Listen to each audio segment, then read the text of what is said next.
I'm John Fox, I'm son of Donald West. I'm having a Disco Elysium adventure, and I just played for like 10 minutes and didn't realise I wasn't recording. So, yeah, I'm going to be covering ground I've probably covered already. Hang on, we'll work our way around. There's a dude over there. I'm going to try and do this as quickly as possible. I'm going to click on the things that we should click on, and I'll do all the same things as before. Close for winter. There are some things I've not really examined in that direction yet. Goods from the lorry haphazardly litter the surroundings. I completely didn't see the fact that there's somebody there, so I've made a mental note of that.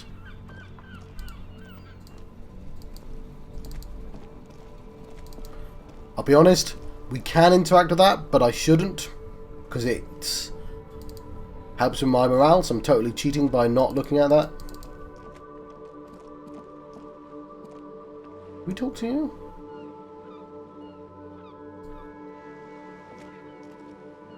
Hello, sir. Step right in. The store is open. Okay, I did not speak to this person.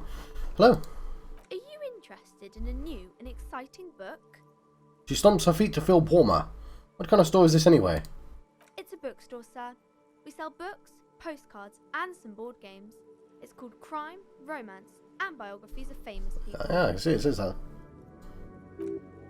Books, postcards are easy. Even a kid would know all of this. No, it feels inappropriate to lecture this girl. Don't be a fool. As an expert, it's your duty to tell everyone, tell what you know to everyone. Hey now, I've already made up my mind. Sir, are you okay? You've been standing here silently for a while now. Is it okay if I ask you some questions? Okay, sir. I'll try to answer any questions you have. I hope they're about books. What is your name? My name is Annette, sir. My mum's... Her name is Plaisance. She owns... What? Plaisance.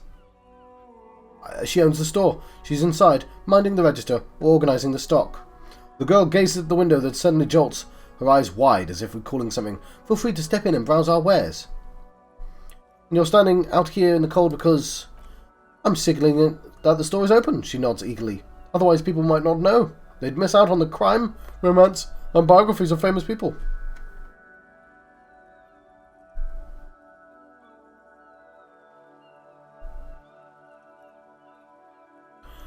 I don't know.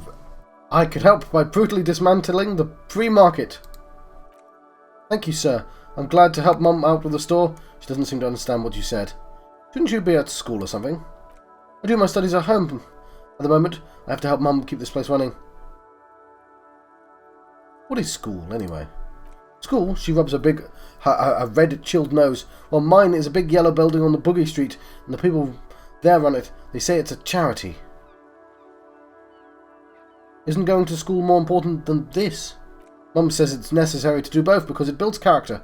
Mum says a proper worker is dutiful. That's how you get ahead in life. You succeed. Composure, success. There is stress and unease behind these words. She's reciting etiquette. How's the business going? Mum says it's peachy. She was a little afraid at first. There's talk about this house being... She looks over her shoulder. Cursed. Cursed? In what way? Cursed in the way that makes them say there's no business has ever really thrived here, sir. That they all go. She's looking for the right word. Bankrupt? Exactly. But we've been doing fine so far. This sounds rather serious. I should probably look into this. We can go into the bookstore and ask about the case, but I don't see much more to look into here. The lieutenant makes a note in his notebook. Yes, she chirps. Please do also look at our wares inside. The postcards and board games are there, sir. How does this curse manifest itself? It does not manifest itself in any way. It does not exist. I liked it better when we were talking about whether it's appropriate to stand out in the freezing weather. But Kim, the plasmic manifestations. No such thing. The lieutenant stands at your side, stern and serious. Ah, the girl looks back and forth between you two. Anything else you wanted to know? Maybe ask when he's asleep. What do you know about the other failed businesses? Nothing really, sir. Mum doesn't allow me to sneak around the back rooms or the cellar. She looks a bit disappointed. I don't really know what's there. Stroke your chin. Enough about the curse, for now. Ned looks at your shaved, prickly chin. It distinctly contrasts with the oily mutton chops that surround it. Maybe I can tell you about some of our books instead? What is this crime business? Crime fiction is about murders or burglaries and things like that, and the work of a policeman or private detective who's trying to solve a crime and catch the criminals. Wait. Not crime fiction. I need to know what crime is. She just doesn't know what to say. That bad. Point to your head. Crime is what we were solving before this conversation began. Why would anyone want to read about crime? It's exciting to people, I guess. They get to imagine dangerous things. It's kind of like a puzzle, where you get to guess who the criminal is. I'm sorry, I'm doing it on purpose. From Burnt Face Man. Or how the good guys are going to catch them. I'm a policeman myself, by the way. You don't look much like a policeman. She examines you, as if to find something policeman-like.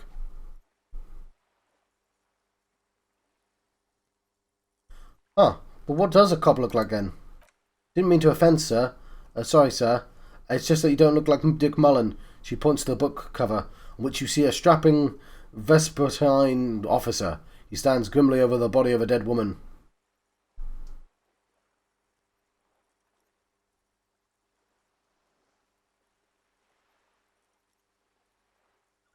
It's not your body that's important in police work. Anyway, it's your... point to your head. Head, yes! Not head, child. Heads. What? Flexibility. There are millions of different people out there, and you have to get into their heads. Sometimes you've got to be the killer to catch the killer. Isn't that very dangerous? She examines the picture of Dick Mullen. Policemen live and breathe danger. Little girl. Mullen obviously lacks the chameleonic skill. Unlike you, sir, she smiles mischievously. He's just a fictional character. He's no match for you. Maybe you can show me some real police work, sir. The cover image of Dick Mullen seems to stare at you with harsh disapproval, like in the books. Composure, challenging, 12. Okay, I'm going to deduce something now. The girl keeps her hands folded, hidden. Why is that? Hey, why do you keep your hands folded? What do you mean, sir? You can show them to me. She looks around anxiously.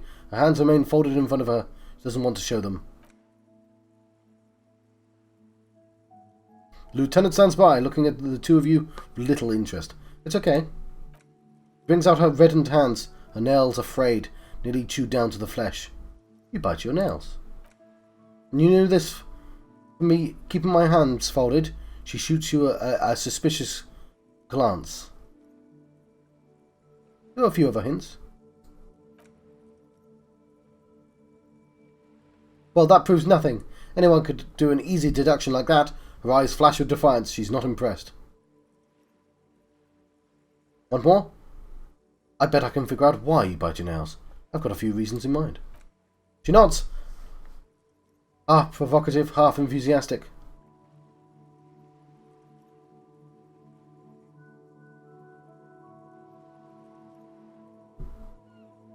You're uptight because of your mother and the pressure she's putting on you. Dismay flickers in her eyes. Maybe so, sir. She sighs. Okay, I know it's a bad habit and I shouldn't. I hope this entertained you. It was okay, sir. She's still got a rebellious streak. There's more to do that can be achieved here. Ask her to do the same. You think so? I love all the dick options you can do. Yeah, well, fuck you, child. You think so? Fine, do better. Do something about me. You're quite sober, she snaps back quickly. Lieutenant does not flinch at the comment. He does not flinch even a single bit. He's intensely not flinching. It takes effort.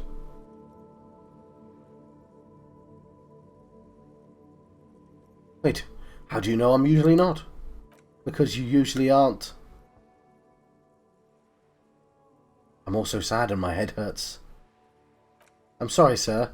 She looks you in the eye, sympathy gleaming on her face. I hope things get better soon. There she stands, swaying on her feet, assaulted by the early spring breeze. She smiles at you. The whole situation suddenly feels familiar somehow. There's something you're missing. What are you missing here? Why does that seem familiar? I failed. You've absolutely no idea. Familiar how? You must have forgotten something you heard again. What suggestion?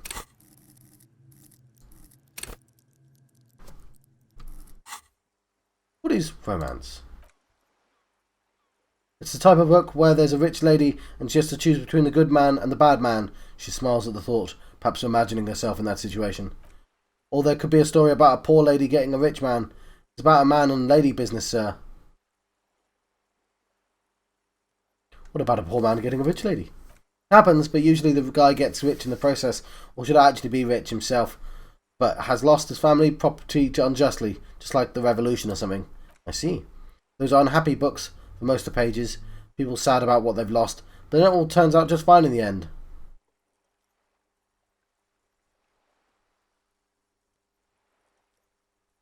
What about a book where both the men are bad? They're not very common. You can't have a choice between bad and bad. Nobody wants to read a story like that. What if it's really well written? Well, maybe it's fine. Maybe if the lady then decides not to pick either because she doesn't need a bad man. Yeah, that would be interesting. What about when everyone is poor? Really not a proper romance story. That's more like everyday life. Sometimes you have to write about real things. Not in romance books, sir. These are nice and about nice and pretty people, and everyone is happy in the end. What about a book where the man and lady business doesn't work out at all? I haven't read many of those. Maybe you should ask Mum. Yeah, you think she has one about an excruciatingly painful breakup? I don't think it's a romance story if the main characters break up, though. She pauses, trying to figure out the appropriate answer. No, think about it. The one where they plunge into a torrid spiral of pain and recrimination. Only, it's really long and drawn out. Scarred for life. Phantom limb. No? I don't know. She looks at you with puzzlement. Doesn't ring a bell. Alright, I'll ask your Mum. Yes, she nods, relieved. She knows books, definitely. Conceptualization. What was that? An idea from an unfinished novel stuck somewhere in your forebrain? That's enough romance for me. I had other questions. Okay, that's why I carried on. I knew it was like, we're being very strange to a child, but like he clearly was remembering something. Who are these famous people? Oh, kings and queens and generals of old, or artists and writers, or musicians, those kinds of people. There's usually something extraordinary about them. She scratches her cold reddened cheek and continues. I think that's why people read them. Find the secrets of their fame. Logic. Seems like most people who read these fail to get more famous from reading them. Reading those doesn't make readers more famous, does it? But it does make famous people more famous. She smiles gleefully.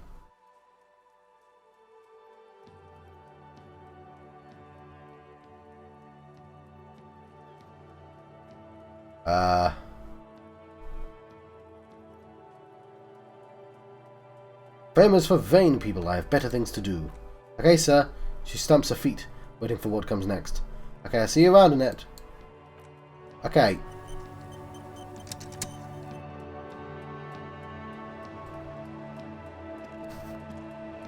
This book has a rose, a pistol, and a half-naked dame on its cover. The cover stands a very muscular man surrounded in flames. The book is titled The Man from Jomdal and the Wildfire. This is a book about pate. This book, you don't really understand what it's about, nor does it seem important. A book about Boadero culture promotes freedom and roaming upstream. A book about the future. The government reads your mind using radio technology. Okay. So, I want to do the stuff I already did when I thought I was recording and really wasn't recording. There are bottles inside. You could pick them up if you had a bag. Rue de Saint-Ghislain, 8B. Okay, so an old call box with a matrix of push buttons lists all the companies in the East Delta Commerce Center. No, I rang the Willing and Rags. Nothing happens. After you ring the doorbell, they don't want to talk to you. Ready card. This button looks new, but someone has removed the name card. Nothing happens when you try to ring it. That looks new. Probably not connected yet. Takes a step back and inspects the other names on the list. Okay, well, I don't want to click on all of those without a reason.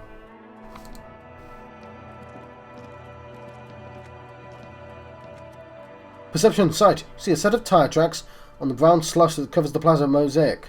Let's do some calculus. Lovely. Tyre tracks were left here by an unknown event that took place some days ago. It's a message written in the language of burnt rubber. Some of the rubber is stuck to the tiles in front of the whirling and gags. This is point A. The driver started here. Then accelerated straight into the fence. Left a hole big enough for the Franco-Nigerian cavalry, according to the cafeteria manager. What happened next? The driver proceeded to back out of the yard, barely stopping before hitting the adjacent building. Before heading south. Must have been in a hurry. The car drove through the fence. You're correct. This is a rather motor carriage friendly city. Is this connected to the case? I'm not sure. There are plenty of traffic accidents waiting to happen in Martinez. With the jam right here on the roundabout, I would keep them separate.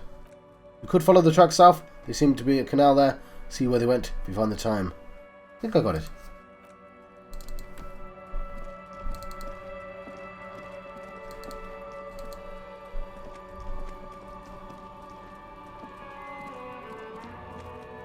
Letter R wears a crown, and the ribbon below, a light from descending. It's the logo of the municipality of Revachol. Trash container is locked. The sliding lid has a padlock that says "Welling in rags." Why am I looking at you, trash container? You're just a trash container. The body is downwind from here. Maybe you prefer the smell of garbage from the smell of death. How do we get the lock open? We could try using the pry bar, the one you took from my motor carriage, or Lieutenant. Or we could ask for a key from the manager of the Whirling in Rags. He probably has one. Might also have information. This is better than the pry bar idea. Fair enough. We will talk to the... hang on. Well, it smells like spoilt meat and curdled dairy. A human being decomposes.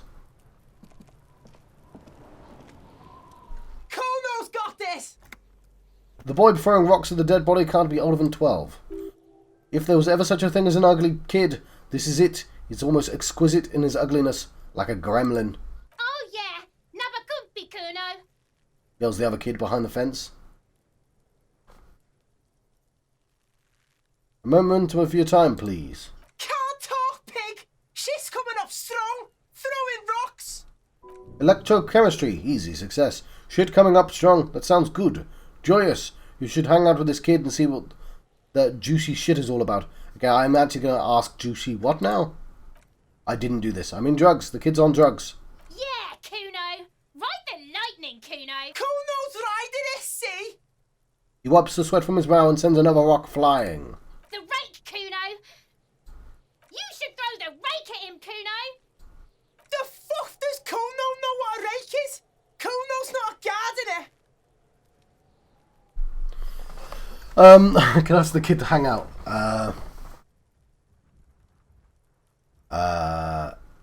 Kim, what should we do? We shouldn't do anything. I don't tempt such forces. What forces? You will see. The language these kids are using is pure unfettered id. There will be no reasoning with those creatures. I don't have time for this.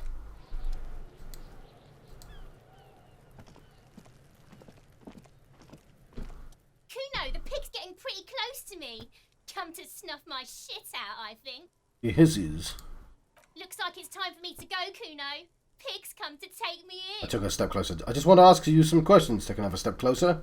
I'm going away for a long, long time, Kuno. Going away for life. Continue. What's going on there? Fuck are you trying to pull, pig? What are those strange words you use, girl? I come from the woods, Kutavitu. You don't want to go there with me. You don't want to see what I've seen. Continue. Don't be traumatizing here. Get the fuck out of here. Okay, that's slightly different from what I did before, but not by much. Ooh, I didn't see this.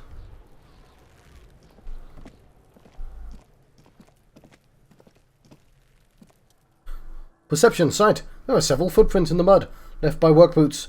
Anywhere from 6 to 12 pairs have walked here. Visual calculus. Get an exact count. Maybe more than 12. No, 8 pairs of boots have shuffled back and forth. Go over them one by one. Standard work boot. Steel reinforced toes. Number 46. Standard work boot. Steel reinforced toes. Number 44. Hobnailed work boot. Steel reinforced toes. Number 43. Standard work boot. Number 45 or 46. Wait, which is it? Don't know. It's a miracle you can tell prints apart. The cold must have preserved them. Count more. 5. Another standard work boot. Steel reinforced toes. Number 44. An aberration. Light as air.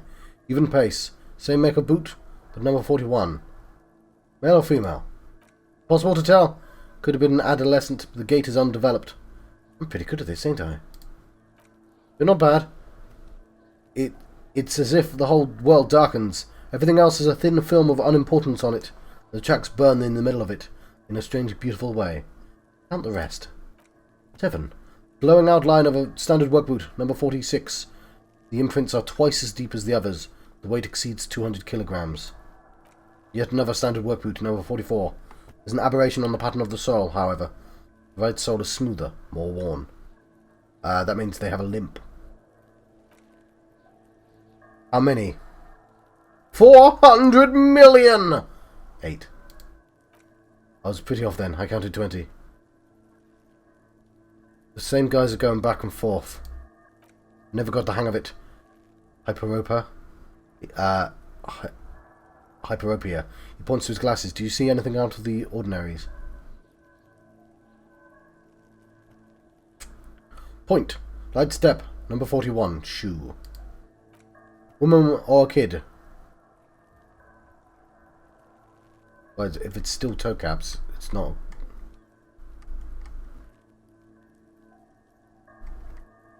I don't think there's any way to be sure. Understood. Anything else? A heavy one, 200 kilogram imprint. 200?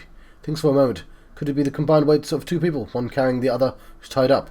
Let's say a heavily built worker carrying a similarly built, soon-to-be dead man. You might be right, 200 kilograms of living weight is unlikely. One of them was carrying him over. Possibly, yes. The lieutenant marks something down in his notebook. You're thinking, why did they have to carry him? Yes, they could have used a makeshift stretcher, or just marched him up the gallows. Maybe the victim wasn't conscious. Even easier to carry a stretcher or between 2 men. Anyway, it's for future consideration. What else can you see? An aberration. One sole is smoother than the others. Interesting. Let's name it the odd sole. You have any ideas, Lieutenant? Someone operating a workbench with a pedal? Like a joiner at the harbour, he thinks for a second. Maybe a drummer.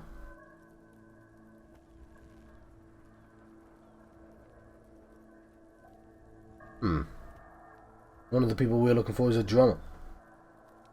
No, it's not. Forget I said it. We're not looking for a drummer. He raises his index finger. Perhaps it could be a driver. A driver would wear out their right shoe before the left. The accelerator's on the right.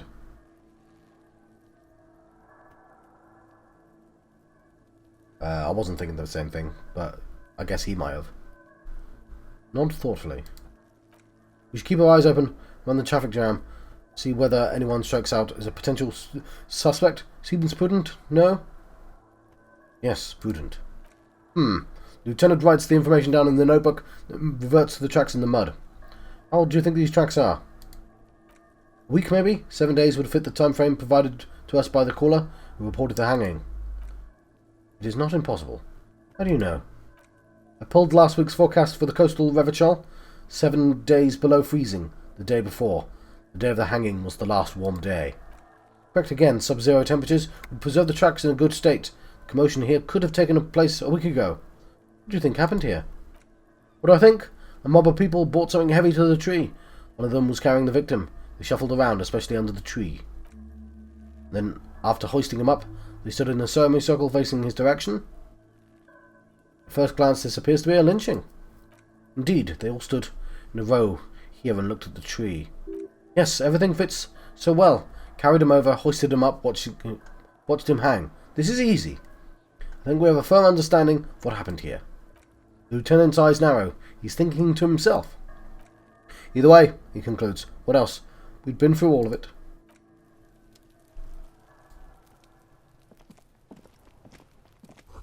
Kid's ladder is rickety, but still climbable. The ladder's for kids. It wouldn't hold the weight of a grown man. The Hanged Man. The corpse looks at you with bulging white eyes. The face around him does not look human. It's swollen and ready to burst. His lips are fish-like and his tongue like a ball gag in his mouth. You seem to be holding your breath. Look down. The cargo belt twists his neck at an unnatural angle. The body below appears stiff. It's letting out an ungodly rot. The smell seeps even through your clenched nostrils. God, what is it? Why is it so bad? Active decay. The lieutenant raises a white piece of linen to his nose. It's okay to throw up, officer. No one is judging. He's about to blow. The cop's gonna blow Kuno. Endurance legendary. Let go of your nose without throwing up. The smell is repulsive. It pushes you, eaten from your mouth. More instant and more familiar than anything you'd expected. More fever than odour. It fills your mind, flushing you from within. Let it out.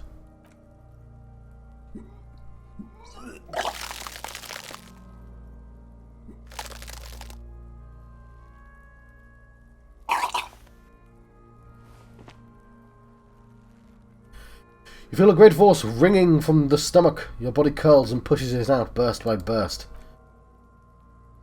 until a pool of vomit lies under your feet, and your throat stings from the stomach acid. I'm sorry. It's okay, happens to everyone. Lieutenant hands you his white handkerchief. Keep it. Thanks. Wipe your mouth. The hangover is clearly making this worse for you. You could use some ammonia to clear your head. Think... Oh, that's him talking, sorry. Think ammonia would help? If you can handle the headache, he nods. Some officers use it to deal with the cadaverine odour, but not you. I can't handle the headache. It's more likely he can handle the smell, unlike you. Okay, where do we get ammonia from? There's a fleet nearby, east of the hostel. They usually have a small apothecary. If they don't, he points to the greenhouse. There's a wheelbarrow here, with a gardener and a wheelbarrow on the corner of the whirling in rags. If she works here, she might have something for the smell. Pretty clever. Having the ammonia is a modifier to the endurance check. Modifiers make checks easier and allow you to retry them. Turn away. Leave. Someone is trying to grow herbs in the greenhouse. I can tell you... Oh, hang on. I need to look at this more often. Very cool. Cool. Some cash. This is the wench mechanism. This wench mechanism has been oxidizing for a few years. And I don't think I can get there. No, I can't. Right. What is this? Why is there like just an arrow there? So we have caught up with what I did before. I mean, I did a bunch of extra stuff there, but still.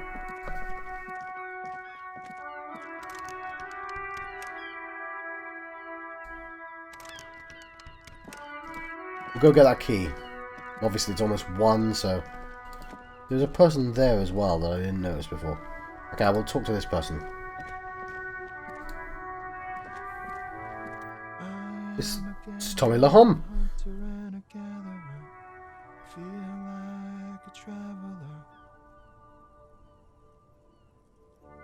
The man mutters to himself, accenting the beats as he goes. A simple little cadence he seems to be making up as he goes. Keep listening. Hey there. What's going on here? It's the jam, my man. Motions towards the sprawl of lorries with a sweeping gesture. What's the jam? It's a traffic jam for the ages. Harbor gates up the street are shut tight. No explanation given. Workers on strike, scabs agitating, an all-around clusterfuck. Continue. Meanwhile, we're all stuck here in long-haul limbo for days upon days upon days upon days. So how long have you been here? Feels near forever. Like I was born on this here roundabout and this was all I ever knew. Just me and the metal and the tires, the oil and the fumes of mazout. Drama, medium success. Mazout is an antiquated term for the heavy fuel oils. Man has barely suppressed performative streak, or he just likes unusual words, or both.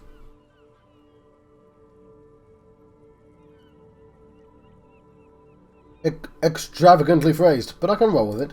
Yeah, imagine. It's been a whole week already. Continue.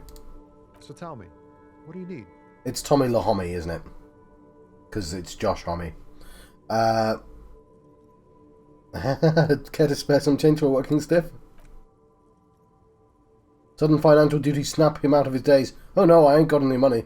They don't want to pay for my unfinished work. They who? The bosses, man.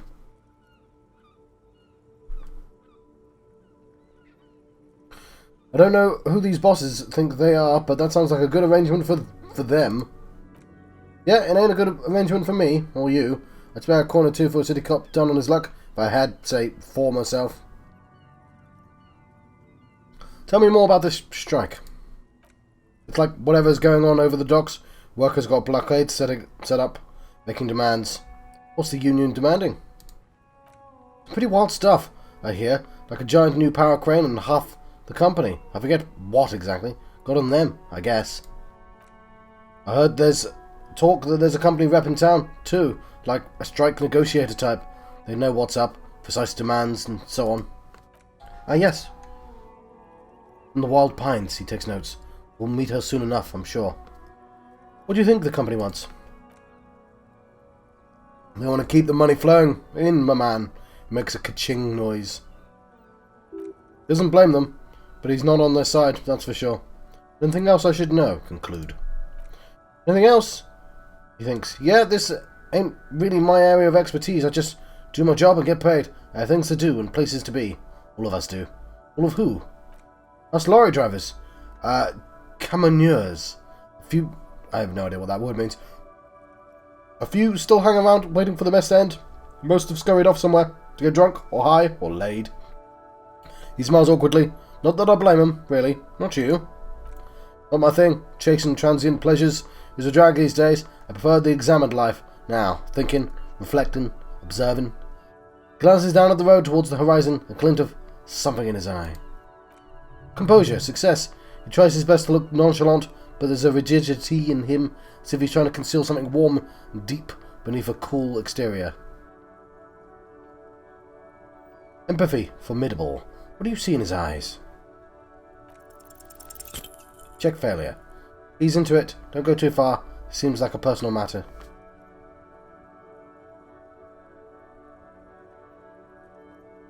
My man, I want to know about your soul!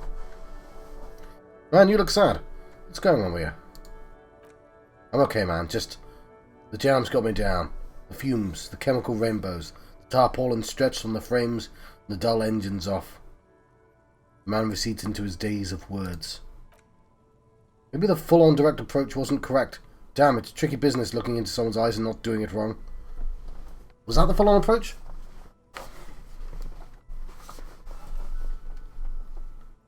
What are you hauling, anyway? Oh, high-grade narcotics, illegal firearms, stuff like that. Relax, he's merely joking. Okay, what are you actually hauling? Can't even get a few jokes past you, my man. He grins. I've got another haul of fallen cargo, mostly sporting goods, tracksuits, that kind of thing. They usually get shipped to the Grad and the Occident. Though we've been making headway in the Elysium market lately. Could I get one of those fallen tracksuits you're hauling? Well, powers and all, but I can't just freely hand out merchandise. The bosses won't be happy. That's your machine behind you? This rockin' beauty? He points at the lorry with his thumb. Sure is. Like a rat you can't get rid of. You interested in heavy-duty cargo machinery? Medium success. Encyclopedia.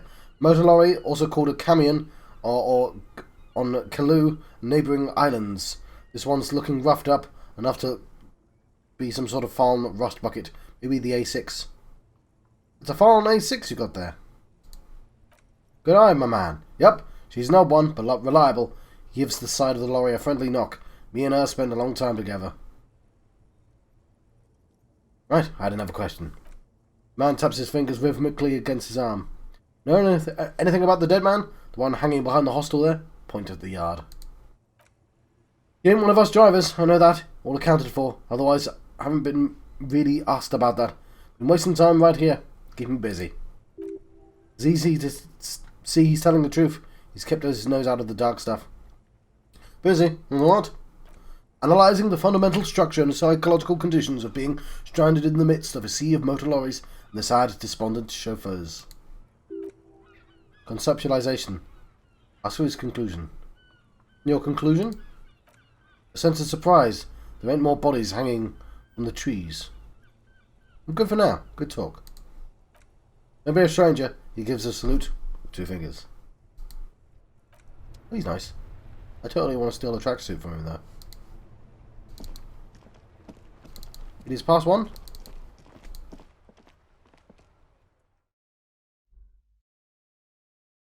So the map tab in your journal lists all the white checks you can reattempt. Important to know. We'll get that key as well.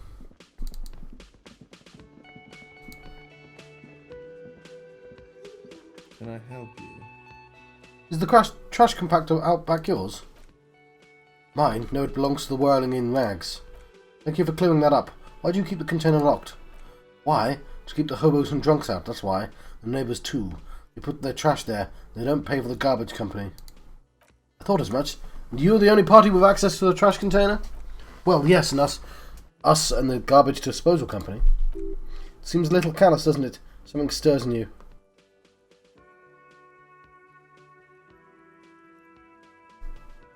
Wonder what this feeling is.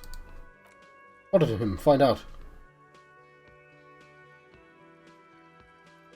Doesn't it seem callous to you, guarding even your leftovers from the poor?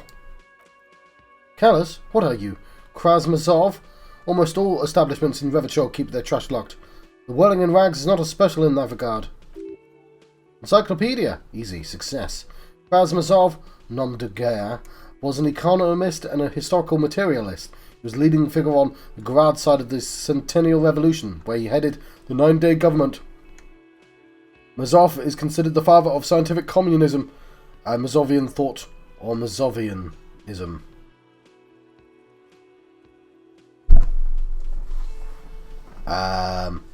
I'm no Krasmazov.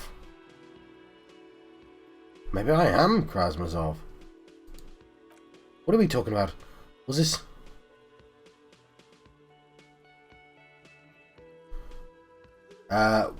was this not about the trash container? No, wait!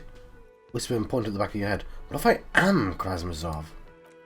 We should return the case of your mistaken identity at a later time, officer. Oh yes, we need those keys. What for, Mazov? Are you planning to nationalise my trash container? It concerns the case. The lieutenant's voice is harsh and sudden. Please cooperate. He takes the keys from under the counter and hands them to you. Just bring them back once you're done, please. Oh, I'm supposed to... When did I level up?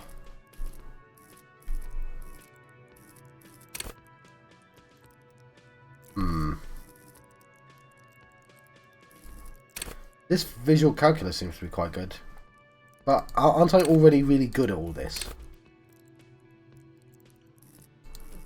I probably should level up the things I'm rubbish at.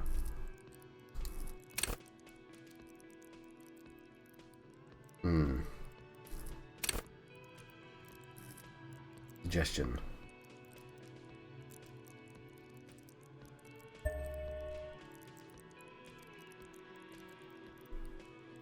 Cool.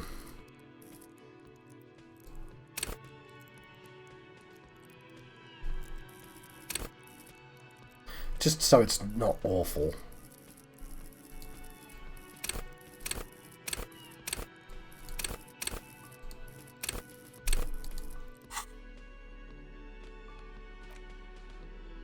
Okay.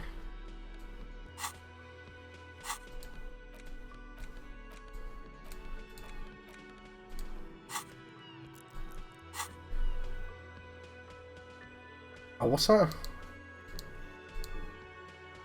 Oh, I can try that again, because my suggestion went up. Need ammonia, and I've got the key.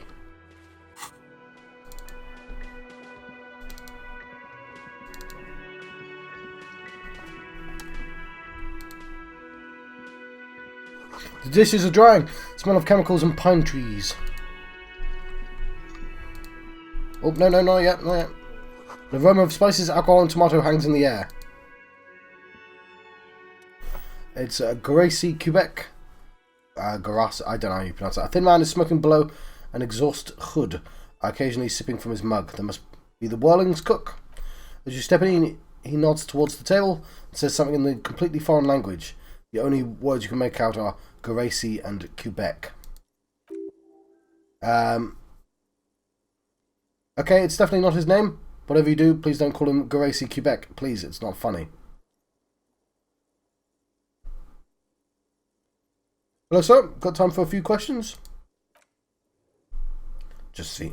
The man puts his cup down and replies something, his left hand drawing arcs in the air.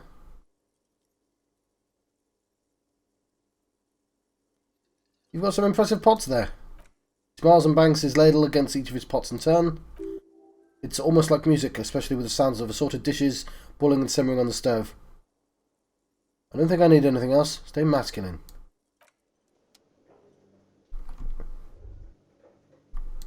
Fair enough.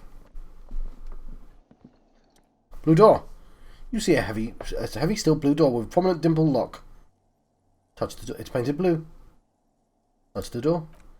The cobalt blue surface feels rough to touch. The stainless steel door is flush with its frame on every side.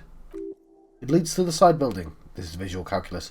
Adjacent to this one, the old building next to it, half ruined. Whatever behind it must be older. How to push the door. Wonder where it leads. The door does not budge, by the way.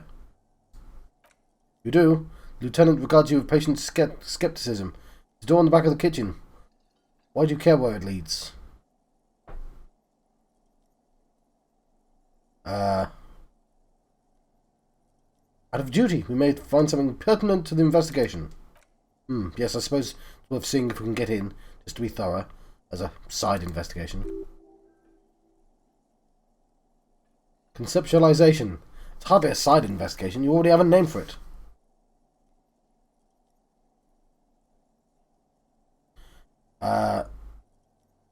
The door and the main investigation will merge into a stereo investigation. If you say so. He looks at the door, and then you. Gart is the person to ask about this, the cafeteria manager.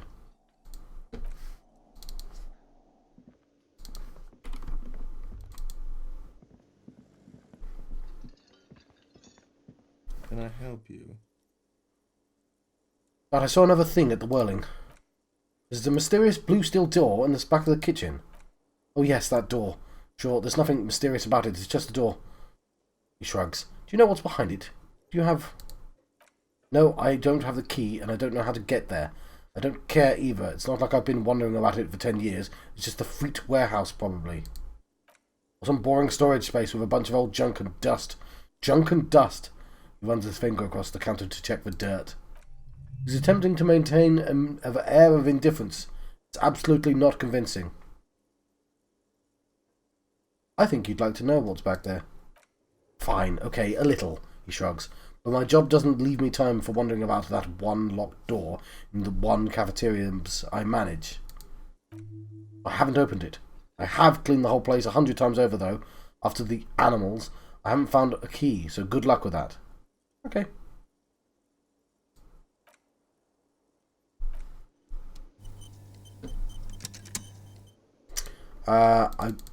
I started this episode doing the trash can. Actually, no, I didn't. I faffed about. I originally started the episode doing that, but I obviously got distracted by the bookstore girl.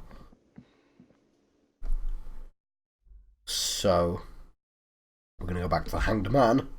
Because I'm at least going to name the episode The Hanged Man. Obviously.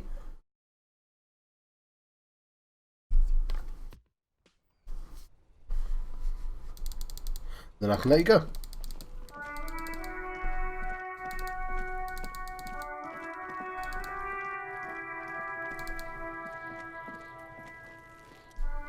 Open the padlock with the key. Well-oiled crack in the lock pops open. Should now be possible to raise the lid. Don't. Maybe you shouldn't. What's this? Just a feeling. A warning from some part of you. Another time, maybe. No, we need to investigate now. Just like that, he opens the lid.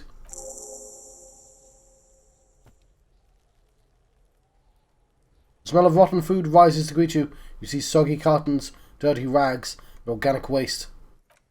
But just in time, the lieutenant peers in. This hasn't been emptied for over a week. Look under the boxes of carton. You see milk, an egg rest with one broken egg in it, some pasta wrapper. Picking up the soggy packages somehow feels familiar.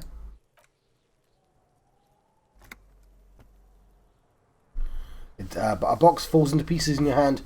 Bastiste Soleil cereal, plastic pasta packages below, and turbo noodles. Nothing of note, however. Pick at the rags. Among the threadbare kitchen towels, something catches your eye. A pair of denim trousers. Grab them. As the legs of the slime-covered jeans begin to unpull from the garbage, a rank corpse smell fills the air. The victim's clothes. The lieutenant smells them. Cadaverine odour is faint. These belong to the deceased. They were removed when he was still in early stages of decay. The lieutenant produces a black plastic bag, marked evidence, from his pocket. Drop them in here, officer. Bag the trousers. Kim quickly searches the jeans. Guitar marked blue jeans. Pockets empty, or emptied. He wore them with a belt, too. A wide belt. Loops appeared stretched, but... He looks into the container. The belt is missing. That's it. You see anything else in there? I have another bag here. Something slimy catches your eye. Reach for it. Drab long-sleeved shirt, oil-coloured, peers from the food waste, dripping with pus. Bag the shirt. This is a military type overgarment, no label or serial number. This the kind of rib-knit shirt that was worn over light armour to conceal it in an urban scenario. He nods to himself. Anything more? Perception sight. The rest of the rags are just kitchen variety waste. A yellow old mug that catches your eye. But other than that, a thrown out towel, a mug, that's all. Next new task. Who put the clothes in the trash? Alright. Okay, I'm going to let you go. I think I can save... I can't save game here, but I'll tell you what, I'll just continue recording. I've been John Foxy on Channel Donald West. I've been having an adventure of sorts. A Disco Elysium adventure. And I'll see you guys next time. Thank you. Thank you for watching.